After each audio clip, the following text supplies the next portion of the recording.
नमस्ते दोस्तों, स्वागत है आपका एक बार फिर से द कहानी बाज के कहानियों में। हमारी आज की कहानी का नाम है यूपी 65 और आज ये 20वां एपिसोड होने जा रहा है, यानी कि लास्ट एपिसोड। तो चलिए चलते हैं कहानी की ओर। तुम घाट पर हो ना? अभी इसी वक्त मुझे तुमसे मिलने आना है और प्लीज ड्रामा मत करना। मैं स्कूटी लेकर निकल रही हूँ, वहीं रुको, अभी तुरंत आ रही हूँ। शुभ्रा ने एक सांस में फोन पर कहा। आ जाओ, ऐसे हाफ क्यों रहे हो?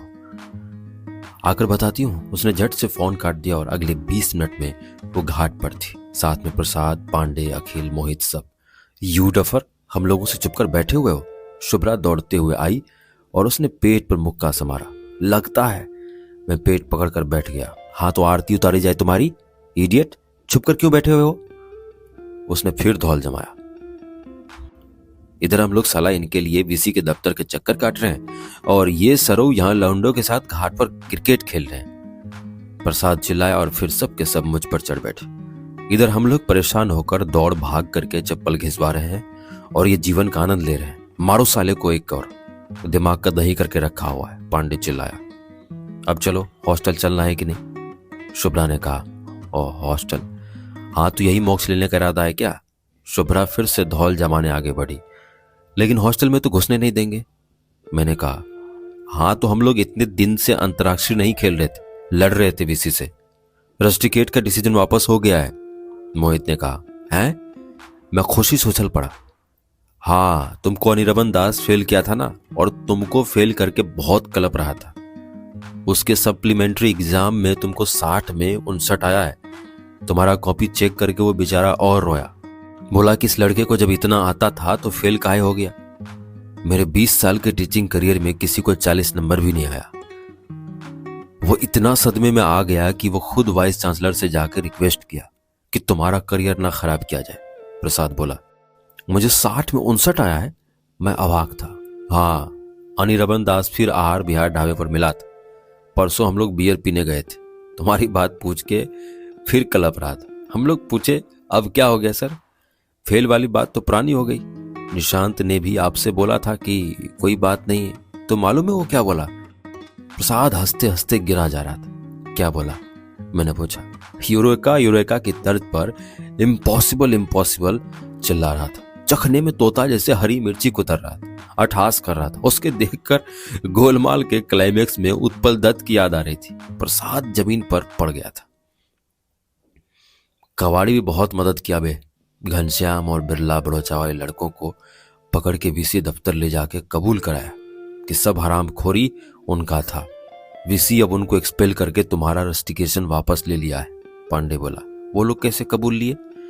अरे वो गुरु घंटाल आदमी है भाई। हॉस्टल जाकर गरज दिया कि अगर ये लड़के वीसी ऑफिस रिपोर्ट नहीं किए तो सबका गल्ला पानी बंद। ना एग्जाम का पेपर, ना परीक्षा में आने वाले सवालों की खुफिया खबर, ना ही एडवांस में परीक्षा की तारीख, ना किताबें, ना नोट्स, ना कूलर, केटल, तखत। बोला सबका लाइन काट देगा।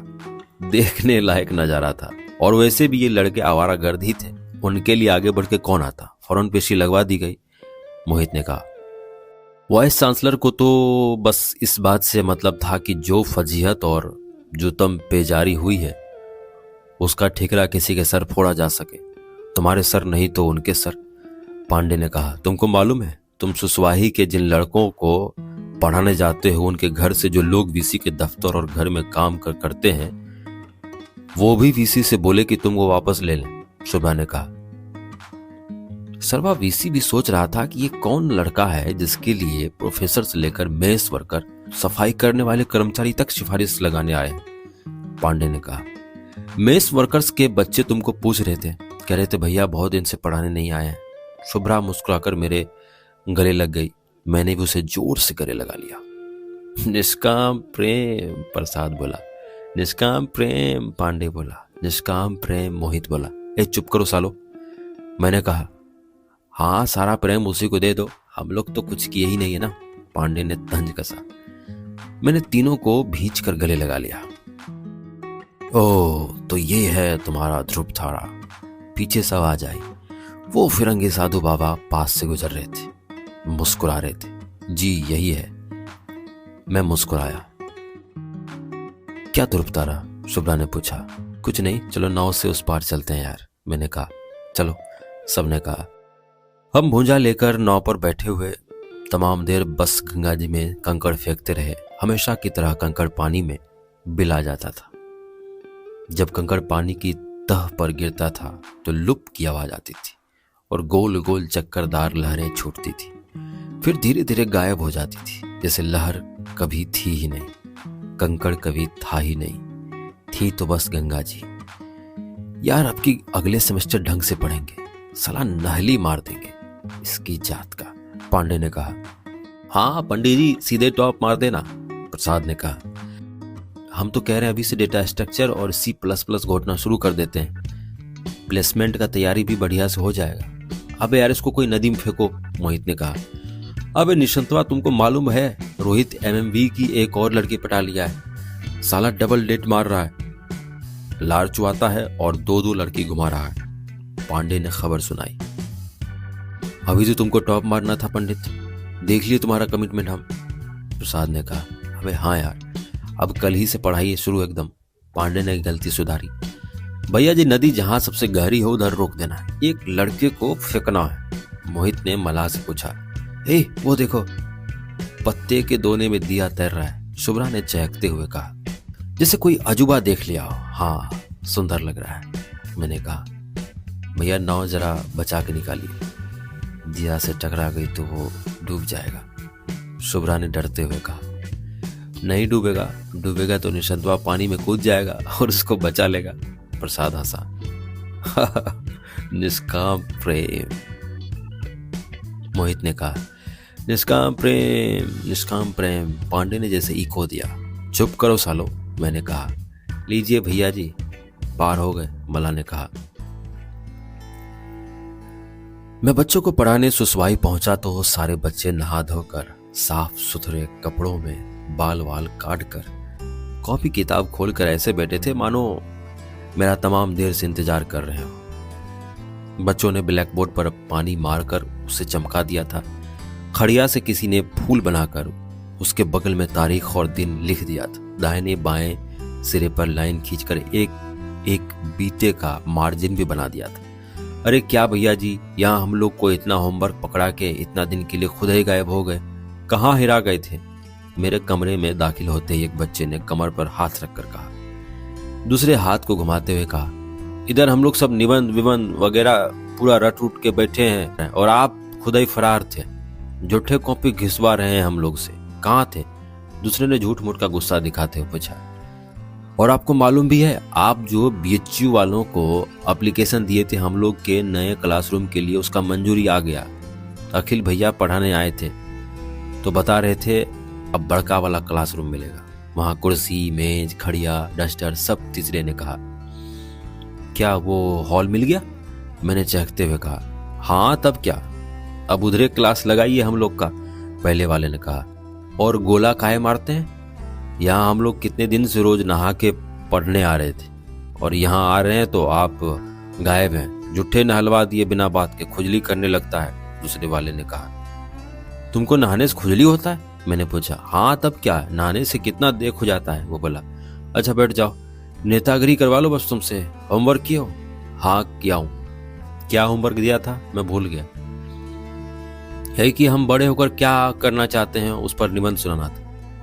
तब तुम सुनाओगे? हाँ, सीट पर खड़ा होकर।